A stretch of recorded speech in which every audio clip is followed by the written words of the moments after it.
Welcome to Iran Daily Newsfeed. I'm Kate, and let's have a look at today's news.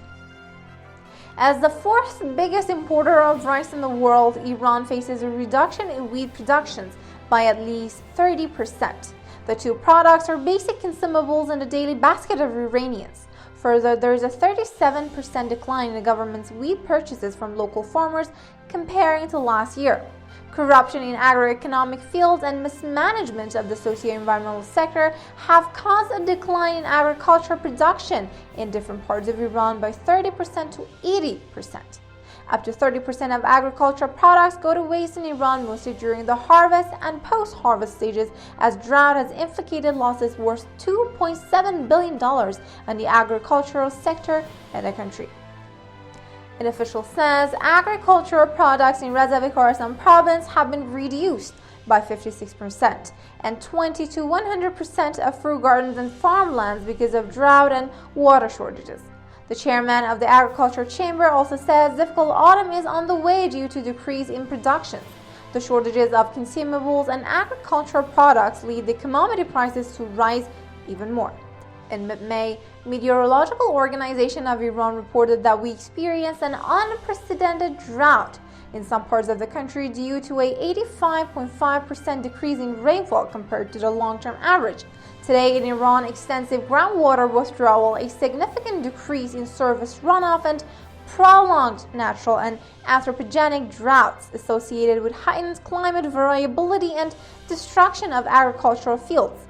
More than 20% of the country's working population will be unemployed if the crisis continues. Hassan Nasseri, the witness to the torture of executed wrestler Navid Afkari in 2020, died on Tuesday. The witness has died under suspicious circumstances at the Greater Tehran Penitentiary, as his brother confirmed.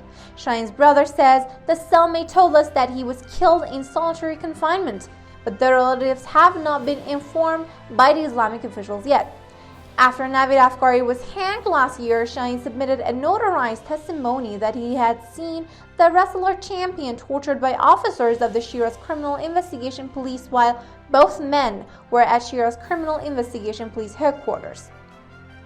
No one heard from an Iranian dissident poet who was arrested by the security forces on Wednesday, and no information has been published about his whereabouts or which security department arrested him.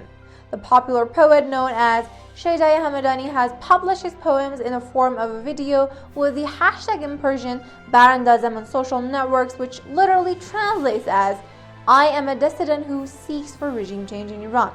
The beloved poet is very popular among Iranians because of his outspoken language in criticizing and protesting against the dictator Ali Khamenei and the Islamic Republic. In this regard, Iranian Empress Shahbanu Farah Pahlavi has released a statement to express her deepest sympathy and concern about the unknown situation of the imprisoned poet. The text of the statement is as follows. I was saddened when I heard about the arrest of the freedom-loving and patriotic poet Mr. Qassem Bahrami Shaidai Hamadani. I am grateful for his grace, and I hope that he will be released from the shackles of this anti-culture, art, and literature regime as soon as possible. All these years, the voices of artists have not been silenced despite arrest and imprisonment. The late Shah, despite all the hardships and sufferings, never complained to all the compatriots, and I will never feel bitter. I believe that light will triumph over darkness.